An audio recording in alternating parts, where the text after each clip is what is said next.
तो आइए दोस्तों, आज की इसमें अपन देखने वाले हैं, संघ आर्थ्रोपोडा होता है उसके सामान्य लक्षण, जो कि मैंने यहाँ पर कुछ टाइप कर दिए हैं पहले से ही। तो यहाँ पर आप देख सकते हैं कि अपन यहाँ पर एक ट्रिक के माध्यम से इसको याद करेंगे। कैसे? देखिए, सामान्य लक्षण अपन देखेंगे कि 786। अब ये मोबाइल नंबर है या फिर गाड़ी का नंबर है, ऐसी बात नहीं है। यहाँ पर देखिए, 786 का मतलब ये है कि 7 जो होते हैं उसके आर्थ्रोपोडा होता है, इसके सामान्य लक्षण होते हैं। एंड अपन बात करेंगे 8 का मतलब होता है विशेष लक्षण, और यहाँ पर मैं लिख देता हूँ 6 का मतलब होता है खजाने। वो खजाने मतलब याद करने के लिए ट्रिक है ना। जिसमें 7 हो गए वो हर अपन ने आगे मैंने जो भी संघ पढ़ाया था उसमें सामान्य लक्षण जो भी देखे थे वो अपन क्या आ जाएंगे 7 सामान्य लक्षण।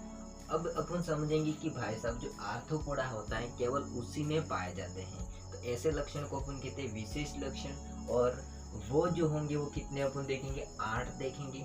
और ये 6 खजाने हो उसको अपन अलग से देखते हैं। तो सबसे पहले अपन समझते हैं कि संघ जो आर्थ्रोपोडा होता है उसका नाम देने वाले वैज्ञानिक कौन है। तो यहाँ पर है वॉन सीबोल्ड। कौन है? Von Siebold. इसके बाद अपन समझते हैं 7 सामान्य लक्षण कौन से हैं। देखिए, संघ जो आर्थ्रोपोडा होता है वो जंतु जगत का सबसे बड़ा, क्या सबसे बड़ा संघ होता है। जंतु जगत का सबसे बड़ा संघ होता है। और सेकेंड नंबर पर आता है कौन सा, जो कि मोलस्का। और थर्ड नंबर पर आता है कौन सा, अपन का प्रोटोजोआ। और सबसे छोटा अगर संघ की बात करते हैं तो वो आ जाता है टीनोफेरा। समझे ना। अब यहाँ पर अपन को समझना है आगे सेकेंड लक्षण। देखिए, सेकेंड लक्षण अपन देखेंगे जिसमें अपन को समझना है कि इसमें समिति कौन सी है। तो इसमें समिति हो जाती है द्विपार्श्व समिति। यानी कि क्या होता है आर्थ्रोपोडा की, जैसे कि मान लीजिए यहाँ पर अपन का केकड़ा है ना। क्या है? केकड़ा। हालांकि मेरे को केकड़ा यहाँ पर अपन रफ डायग्राम बना देते हैं केकड़ा का। ये अपन का मान लीजिए केकड़ा है, तो उसको मैंने यहाँ से काट दिया है ना, तो उसके 2 बराबर भाग बढ़ जाते हैं, तो उसको अपन कह सकते हैं द्विपार्श्व समिति। तो जो आर्थ्रोपोडा होता है उसमें द्विपार्श्व समिति पाई जाती है, प्लस ट्रिप्लोब्लास्टिक। यानी कि क्या होते हैं एक्टोडर्म, मेसोडर्म और एंडोडर्म। अगर तीनों स्तर पाए जाते हैं उसको अपन कहते हैं ट्रिप्लोब्लास्टिक प्राणी। यानी कि ये आर्थ्रोपोडा के प्राणी होंगे वो ट्रिप्लोब्लास्टिक, तीनों जनन स्तर पाए जाएंगे। जनन स्तर है ना। इसके बाद अपन देखेंगे अंग तंत्र स्तर का। इसमें क्या होता है शारीरिक संगठन होता है। जैसे कि कोई अंग होते हैं वो मिल करके क्या बना देते हैं, एक टाइप का अपन का तंत्र बना देते हैं, तो उसको अपन कहते हैं अंग तंत्र। तो उनका अंग तंत्र से मिलकर बना होता है उनकी बॉडी, किसकी, संघ आर्थ्रोपोडा की। इसलिए शारीरिक संगठन कैसा हो जाएगा, अंग तंत्र स्तर का।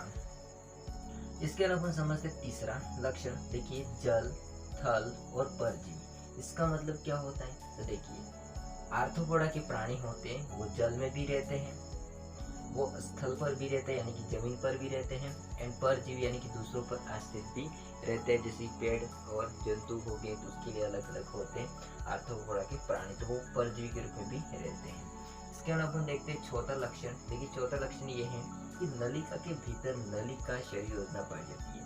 अब इसका मतलब क्या होता है, नलिका के भीतर नलिका शरीर योजना का मतलब ये है कि उनका खाने के लिए भी अलग छिद्र है और उनका वेस्ट मटेरियल निकालने के लिए भी अलग छिद्र है। दो अगर अलग अलग छिद्र है ना, मतलब खा रहे हैं एक इस छिद्र से तो वेस्ट मटेरियल दूसरे छिद्र से निकाल रहे हैं और खा रहे इधर से, तो उसको अपन कहते हैं नलिका के भीतर नलिका शरीर योजना। तो उसमें कौन सी होगी, नलिका के भीतर नलिका शरीर योजना। किसमें, आर्थ्रोपोडा में। इसके बाद अपन देखते हैं पांचवा लक्षण, जो कि हो जाता है ब्लास्टोपोर से माउथ का निर्माण होता है। यानी कि ब्लास्टोपोर जो होता है उससे मुख का निर्माण होता है, तो उसको अपन कहते हैं प्रोटोस्टोमिया। तो आर्थ्रोपोडा के जो प्राणी होते हैं वो कैसे होते हैं, प्रोटोस्टोमिया होते हैं। कैसे होते हैं, प्रोटोस्टोमिया होते हैं, है ना। तो यहाँ पर अपन का हो जाएगा प्रोटोस्टोमिया। ये ब्लास्टोपोर आपने अगर नहीं पढ़ा होगा, जो भ्रूण का विकास होता है उस समय बनता है, तो आप वो चैप्टर में स्टार्ट करूंगा तो आपको बता दूंगा ब्लास्टोपोर से कैसे निर्माण, मतलब ब्लास्टोपोर का निर्माण कैसे होता है वो, है ना। इसके बाद अपन देखेंगे छठा लक्षण, जो कि है वास्तविक खंडीभवन। इसका मतलब क्या होता है, देखिए ये अपन का अंगुली है, उसमें ये खंड दिख रहे हैं अपन को। तो मान लीजिए अपन को खंड यहाँ पर ही दिख रहा है, तो मैं इसको मुड़ाऊंगा तो भाई साहब मुड़ जाएगा, मतलब अंदर भी खंड बराबर है उसके, तब जाके मुड़ेगा। अगर मान के चलिए यहाँ पर अपन का खंड दिख रहा है और कहीं अंदर खंड यहाँ पर बीच में है, तो अगर ये अंगुली से मुड़ाना चाहेंगे नहीं मुड़ेगी, तो वो आभासी खंडीपन हो गया है। और अगर मुड़ जाती है तो वो हो जाएगा वास्तविक खंडीपन। तो जो आर्थोपोडा के प्राणी होते हैं जैसे कि बिच्छू होता है, केकड़ा होता है, उसमें मुड़ते हैं ना, खंड पाए जाते हैं जो कि मुड़ते हैं, जिसमें वास्तविक खंडीपन पाया जाता है। इसके अलावा अपन देखते हैं सातवां लक्षण जो कि शाइजियोशीलोम पाई जाती है। इसमें का मतलब क्या होता है, देखिए आहार नाल और जो देह भित्ति होती है इसके मध्य मेसोडर्म की लेयर होती है जो कि पूर्ण रूप से भरी होगी, तो उसको अपन कहते हैं शाइजियोशीलोम। तो ऐसे प्राणी मतलब आर्थोपोडा के प्राणियों में शाइजियोशीलोम पाई जाती है। अब ये तो हो गए इसके सामान्य लक्षण। अब अपन समझते हैं कुछ विशेष लक्षण जो कि 8 है ना। अब यहाँ पर समझिए उसमें विशेष लक्षण क्या होता है कि देखिए इनका जो शरीर होता है वो 3 भागों में बटा होता है। पहला सिर, ये उनका सिर दिख रहा है वो, फिर आ जाता है वक्ष यानी कि ये वाला वक्ष आ जाता है, फिर आ जाता है उदर यानी कि पीछे वाला भाग। तो उनका जो शरीर होता है वो कितने भागों में बटा होता है, 3 भागों में, सिर, वक्ष और उदर, समझे ना। अब अपन समझते हैं सेकेंड, देखिए इनका सिर होता है वो कैसा होता है, स्पष्ट होता है यानी कि स्पष्ट दिखता है, उनको सिर जैसा दिखता है ना। हालांकि आगे वाले जो संघ पड़े थे अपने, जैसे कि मान लीजिए प्रोटोजोआ है, टिनोफेरा है, प्लेटीहेल्मिन्थस है, उसमें सिर मतलब नहीं होता है ना, होता ही नहीं है, तो फिर स्पष्ट सिर कहाँ से होगा। इसमें अपन देखेंगे तो सिर कैसा होगा, स्पष्ट सिर होगा यानी कि बिल्कुल सही होगा अपन के जैसा, है ना।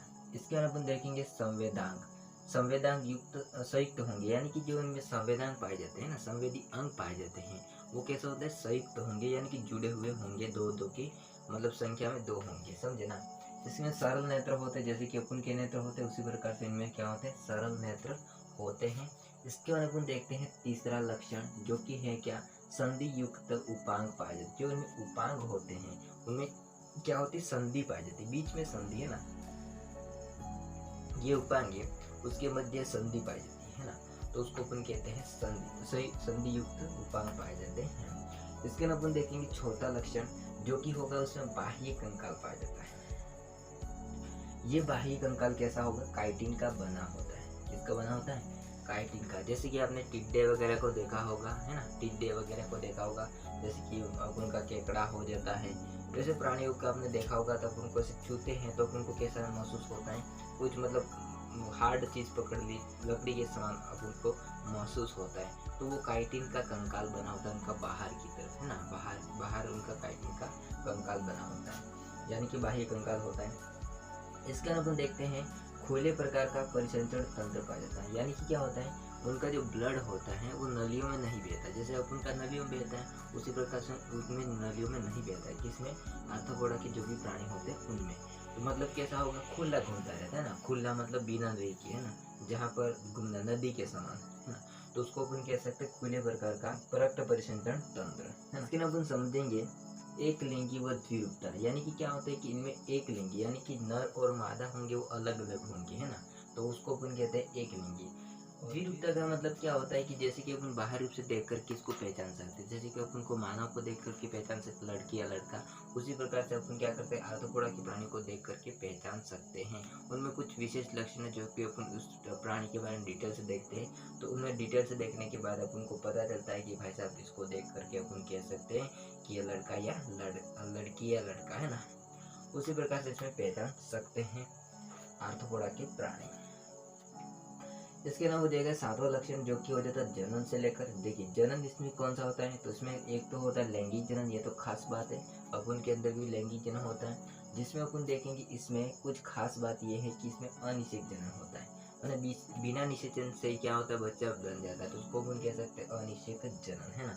हालांकि निषेचन नहीं होता, इसमें निषेचन की क्रिया नहीं होती है, नर और मादा मतलब शुक्राणु और अंडाणु का मिलन नहीं होता है, दोनों नर और मादा की शुक्राणु अंडाणु का, है ना, तो उसको अपन कहते हैं अनिषेक जनन। यह भी एक विशेष लक्षण हो गया। इसके बाद अपन देखेंगे 8वां जो कि प्रथम बार इनमें क्या होता है, पेशियों का निर्माण होता है। तो समझिए ध्यान से कि जो अपने कल पढ़ा था एनेलिडा, है ना, तो एनेलिडा में अपने बात की थी कि भाई साहब एनेलिडा में सबसे पहले हृदय बना था, प्लस पाचन ग्रंथियां जो होती हैं वो उसमें निर्माण हुई थी, किसमें, संघ एनेलिडा में, जो कि सबसे पहले। इसके बाद अपने बात की यहाँ पर कि भाई साहब इनमें क्या होता है, सबसे पहले पेशियों का निर्माण होता है। एनेलिडा में अपन बात की थी तो हृदय प्लस क्या बना था, पाचन ग्रंथियां, लेकिन इसमें पेशियां नहीं बनी थी। सबसे पहले पेशियां बनती है तो किसमें बनती है, संघ आर्थोपोडा में बनने लगती है। तो ये इसके सारे क्या हो जाएंगे, 8 जनरल कैरेक्टर हो जाएंगे और विशेष मतलब स्पेशल हो जाएंगे, या फिर उसको कहते हैं फीचर, एंड जहाँ पर अपन देखेंगे ये जनरल कैरेक्टर देखेंगे भी जनरल होंगे, सामान्य, है ना। तो इस प्रकार से अपन क्या कर सकते हैं 786, जिसमें 78 अपने देख लिया, 78 अपने देख लिया। अब बाकी कौन सा बचा, छठा, है ना, 6 बच गया है, तो उसको मैं आगे बताता हूँ। इससे पहले आप क्या कीजिए, इसका स्क्रीनशॉट ले लीजिए। दोस्तों इसके बाद में अपन देखने वाला है 6 खजाने, जो कि मैंने आगे बताया था। 7 क्या होते हैं उसके सामान्य लक्षण, एंड 8 क्या होते हैं इसके विशिष्ट लक्षण। अब अपन समझते हैं 6 इसके क्या होते हैं, खजाने। अब खजाने कौन कौन से होते हैं इसको समझिए ध्यान से।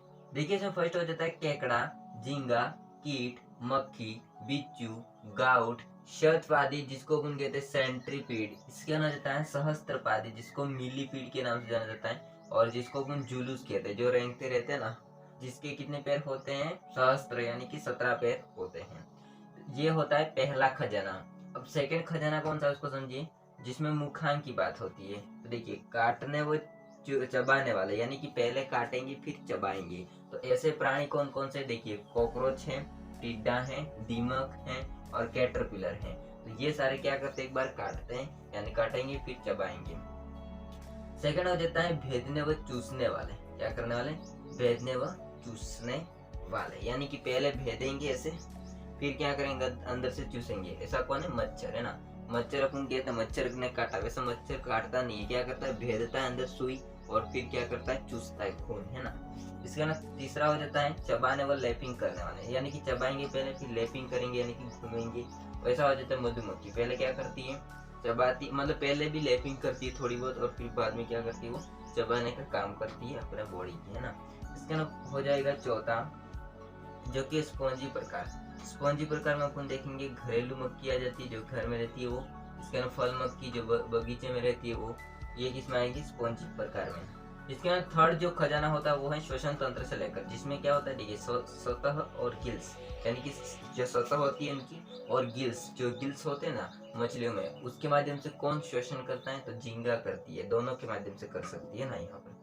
इसका नाम देता है वायु नलिका, यानी कि जो वायु नलिका होती है उनकी, अब उनकी यहाँ पर मतलब ट्रेकिया वगैरह, तो उसके माध्यम से कौन करते हैं, कीट करते हैं। कौन करते हैं, कीट सांस लेते हैं। इसके ना बुक गिल्स, यानी कि अलग है ना बुक गिल्स, यहाँ पर केवल गिल्स था, यहाँ पर है बुक गिल्स। उसके माध्यम से बिच्छू और केकड़ा क्या करते हैं, शोषण करते हैं। इसके बाद अपन देखते हैं आगे, यहाँ पर रक्त है, यानी कि रक्त के रिलेटेड खजाना बनता है, समझिए। पहला श्वेत रक्त होगा, वो हीमोलिम्फ के माध्यम से हो जाएगा। श्वेत रक्त है ना, व्हाइट रक्त, वो हीमोलिम्फ के माध्यम से होगा। और नीला रक्त जो होगा वो किसके माध्यम से होगा, हीमोसाइनिन के माध्यम से होगा। हालांकि ये इन प्राणियों में क्या होता है, कुछ में श्वेत मतलब श्वेत रक्त होता है और कुछ में कैसा होता है, नीला रक्त होता है। तो नीला होगा वो हीमोसाइनिन, जिसमें कॉपर क्या होता है, प्रेजेंट होता है। अपन का कैसा होता है, लाल होता है, और लाल के अंदर क्या होता है, आयरन होता है ना, हीमोग्लोबिन के अंदर आयरन होता है ना, तो वो हो जाएगा अलग। इसके बाद अपन देखते हैं यहाँ पर उत्सर्जन, पांचवा खजाना उत्सर्जन। इसमें देखिए एंटीनरी और मैक्सिलरी और ग्रीन ग्रंथियों के माध्यम से जो उत्सर्जन करते हैं, तो इसका एग्जांपल हो जाता है क्रेस्टेसीमा। कौन सा होता है, क्रेस्टेसीमा, वो क्या करता है, एंटीनरी, मैक्सिलरी और ग्रीन ग्रंथियों के माध्यम से उत्सर्जन करता है। इसका मतलब है कॉक्सल ग्रंथियों के माध्यम से उत्सर्जन कौन करता है, तो बिच्छू करता है, जो कॉक्सल ग्रंथियों के माध्यम से करता है। इसका नाम होता है मेल्पी की नलिका, मेल्पी की नलिका के माध्यम से कौन करता है, कीट होता है, वो उत्सर्जन करता है। और लास्ट एंड फाइनल जो अपन का खजाना वो है छठा, जो कि होगा निषेचन से लेकर के जो स्थलीय प्राणी होते हैं उनमें आंतरिक जलीय होते हैं, उनमें बाह्य निषेचन होगा। कैसा होगा, बाह्य निषेचन। तो ये सारे अपन क्या होते हैं, 786 के माध्यम से अपन इसमें जो कि 7 क्या होते हैं सामान्य लक्षण, 8 विशेष लक्षण और 6 क्या होते हैं खजाने। इस प्रकार से अपन याद कर सकते हैं संघ आर्थ्रोपोडा को, समझे ना। आगे इसका क्लासिफिकेशन का वीडियो आ जाएगा, तब तक के लिए इसका आप स्क्रीनशॉट ले लीजिए।